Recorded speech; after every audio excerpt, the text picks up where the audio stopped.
Good morning. It's Monday. Again. 13th? I think it's the 13th. I lose track of the days. When you're busy every day, you just lose it. A little gloomy here today in western Massachusetts. Cloudy. About 34 degrees when I came in. It's right around 8. Waiting for everybody else to get here. Can't do anything until the service truck's here. It's got all the fuel, oil. It's got everything in it. I bring my own power saws to work. And some people say, "Why? You just use the company saws, and you don't have to worry about banging yours up or inflicting any damage on your power heads and your bars and whatnot." But at the same time, I also know my saws. They all have unique personalities. They all work a certain way, and I like the way they work. I like what they do.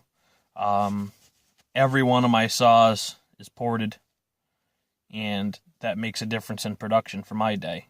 I can make, if the saw is 30% faster, that means I can cut 30% more. It's that simple. Had a guy, Bob, at Meadow Farm in Lee ask me that question the other day. Why do you guys get your saws ported? And I said, well, for more power, run a bigger bar on it more efficiently, or run the bar that you like to run on it more efficiently, faster, run a more aggressive profile on the chain. Big saws like the 660.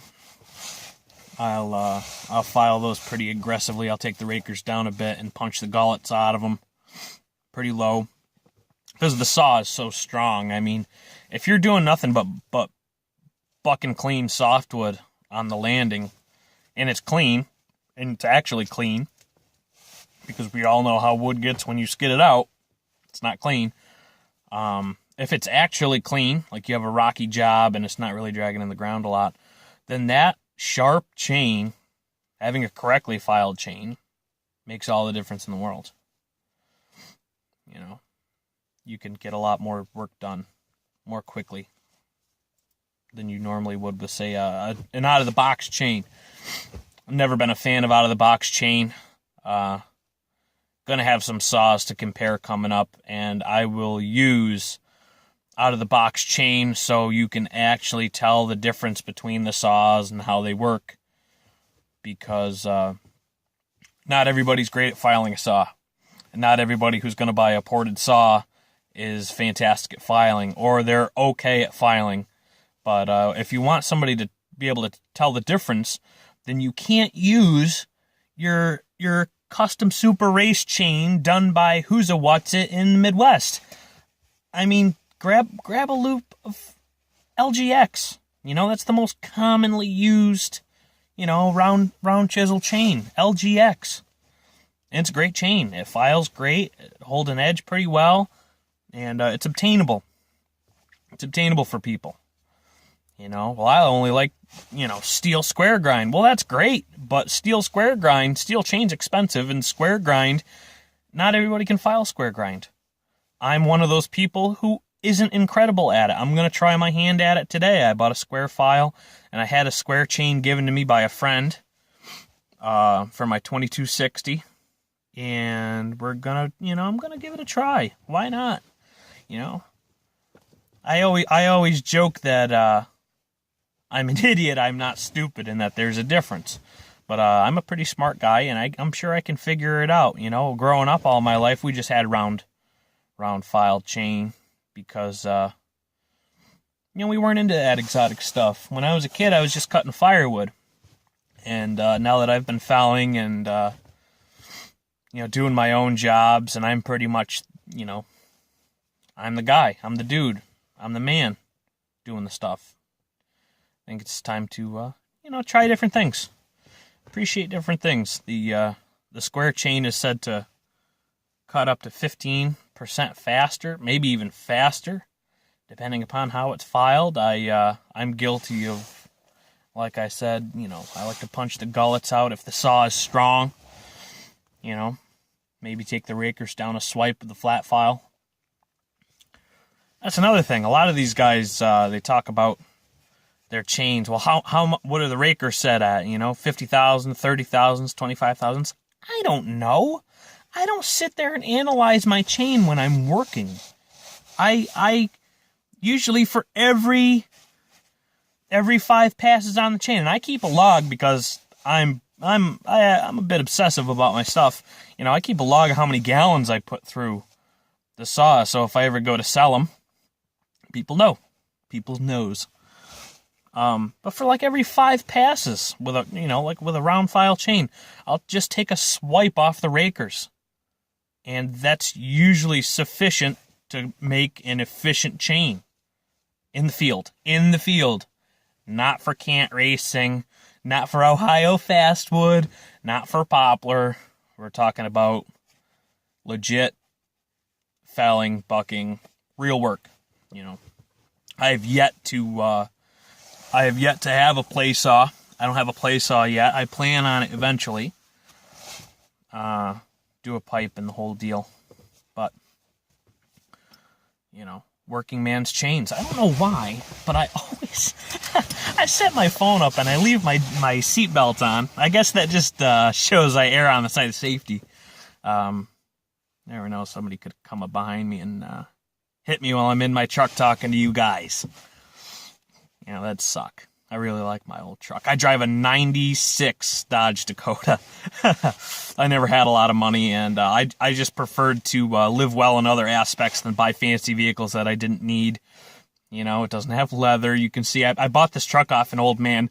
He decided to staple the headliner back on, as you can probably tell, and it's not a pretty headliner. But I like old trucks. This one's 2-wheel drive. It's my first 2-wheel drive truck. And a friend of mine said, "Oh, you weren't worried about the New England winter?" Put 300-400 pounds of tube of sand in the back, right tight to the gate. I haven't had any issues with good rubber. No snow here yet. Kind of a blessing, I guess. Kind of a curse, I guess. Once it gets real cold and the snow sets in, then we can actually get to real legit logging. What we've been doing recently is land clearing and clearing building lots and doing residential takedowns around houses. And, can't wait to get back into the logwoods. That's where I make my monies. That's where I make, better money because I can get bonuses with additional footage, If I put out over X amount of footage a day, I can get a little bonus, which helps in the winter, Because in the summer, you can put in longer hours, and that's not a big deal. You have more daylight, and the conditions are more favorable, spring and summer. Some people go, "Oh, but it's hot." Well, warm is easier to deal with than cold, in my opinion, because, you can... it's not usually as wet, in the summer. You start working in the snow, and you're running around. You're running around in the cut, and the snow is 1.5 feet deep, 2 feet deep, sometimes 3 feet deep. And if you're not wearing waterproof clothes, then you just get soaked in no time, and that makes for a miserable day. Nobody likes that. I don't like it. I bought basically what looked like... They look like a set of children's snow pants, but they're actually rated for chainsaw use. They're chainsaw pants. You can toss on your... I usually wear Under Armour in the cold. I never had it before until last year. I didn't know how much of a believer I would be, but that Under Armour works. That makes your day a little more comfortable. Sure, it feels like you're going to go out and... do a ballet recital, but the compression clothing really helps. It's pretty interesting how well it works. No compression clothing today. Going to be running around like a chicken with my head cut off. We're coming up to a deadline. Got to get a job done. Working on that building lot that I showed you the videos of. Not the one where it was just me wandering around on my own job. This is the one for the company I work for, that I sub out to. I pretty much work for myself. Like I said, I bring all my own things. I bring my own axe, my own wedges, my own fuel and oil, typically. I've been slacking a little. Past few days, I did some cutting some firewood for a friend, and I used my fuel and oil, and I thought I was running a little behind today to get to work, but I wasn't. Nobody's here yet. Not even really surprised. But, so I had that 660 done. Had it ported, and I really liked that saw. But before that, in the spring, I ran up in Greenwich, New York at the OPE get-together. I ran a ported 661. And that was like venom in my veins. You know, it's just coursing through me. I've been really wanting one for a while. Because people have said it's a massive improvement, and in the short time that I ran it, I found that it really was a massive improvement over the original 660, and I'm trying to buy a new one. I have never had a new power saw. I've never had a new power head. I've only had 2 or 3 brand new guide bars in my life. I'm a deal seeker. You know, I don't mind picking something up that needs repair, that needs service, that needs odds and ends to make it work. You know, I'll repair it, or I'll send it to a friend to repair it, you know, and spend a couple bucks here, but save, you know, the majority of the cost. But I've never had a new power saw. And I've really been wanting one of those 661s. I'm not a steel guy. I'm not a Husky guy. I'm not just a Dolmar guy. I like power saws. You know, I like them all. I like old Max, big home lights. I don't care. I just like saws. But that 661 has my interest. Somebody once said to me, why don't you get a 395? And that is one of the quintessential work saws, in my opinion. A 395 is a bad son of a gun. But 661 has something that the other big bore saws don't have. It is M-tronic. I don't have to worry about blowing it up. I don't have to worry about fiddling with the carburetor everywhere I go. I can just fuel it, put oil in it, make sure the chain is sharp and the air filter's clean, and go out and make some money. You know, I check the tune. And it's not the porter's fault. I just think this carburetor in particular is picky. But on that ported 2071, which is a black and red 371 Husqvarna, that carb is picky. You know, I check it a couple times a day, and, you know, the RPMs creep up there. If it wasn't for, you know, the friction-coated piston and you know, running the good oil, I would really be concerned about it. But I check it regularly, and it creeps up there, you know. You got to get that sucker hot. I mean hot, before you dial it in. Because you'll tune it in on the landing, and you're just like, oh, it's at 13.8, 13.7. You know, it's running real good. It feels strong. And then you'll be working, and the thing will get stronger and stronger and stronger. And you're going, wow, this thing really gets strong when it's hot. And you've been working it loaded. You're not sitting there just piss revving it. And you'll give it a rev, and you'll go, wow, it's really screaming. You put the tack on it. The tack says 14.5, 14.7. And it's still 4-stroking, you know. It's really an impressive saw. But back to the 661. The 661 won't do that. It'll adjust accordingly, and that's safe. That's a safe investment. So I advertised my 660 everywhere. Outdoor Power Equipment Forum, Facebook, Craigslist, Let Go. You know, I put it everywhere because I think it's. I really want a new power saw. I don't really buy new things. Like I said, I don't buy new things. I bought a $1,500 couch used the other day for $300 because my wife wanted it, and you know, it's a beautiful couch, and I didn't pay full price for it. It was great.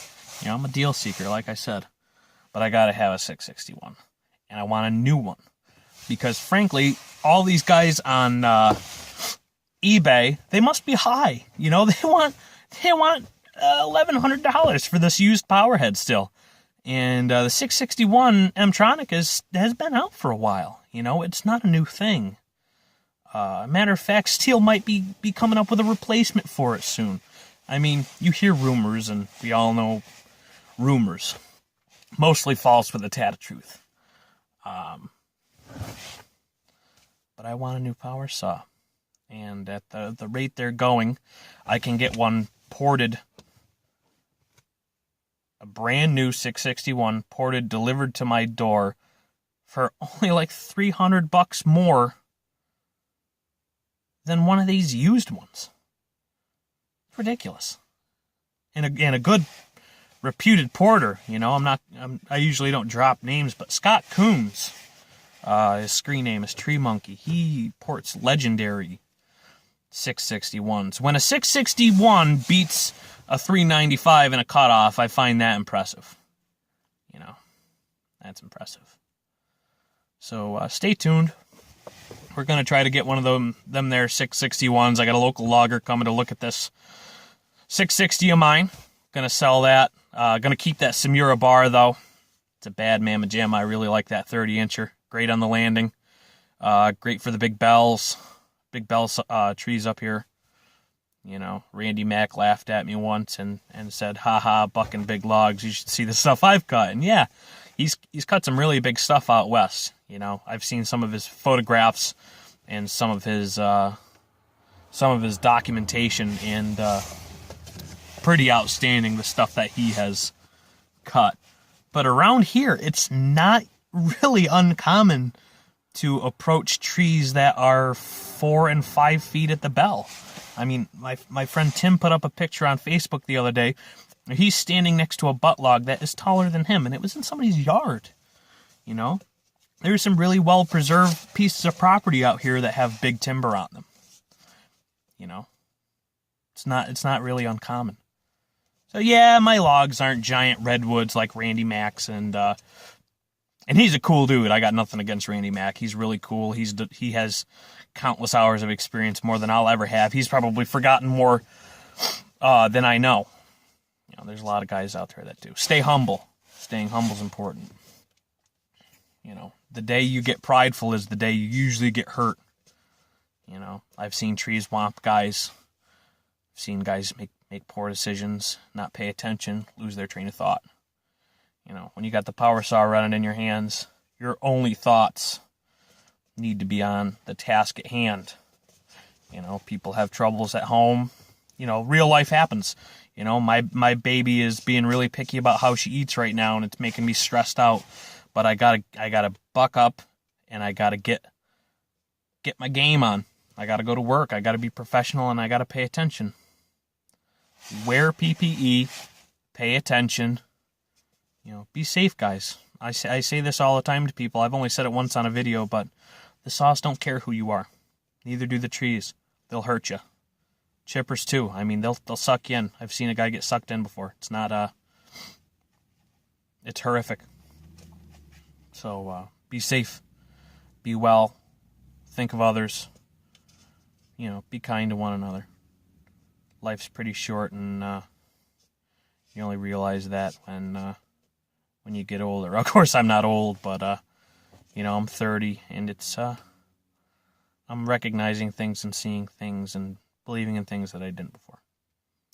You know, hearing protection. I'm already pretty deaf because you know, young and dumb. Love the loud.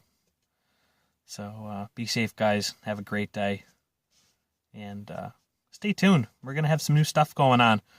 Gonna have another guy send me another saw from another porter to review and test and try out. It's gonna be a 2066 Johnson Red. Matt Hall is gonna send it to me. It's supposed to be quite the runner. So that's all for now. Have a good day, guys. Take care.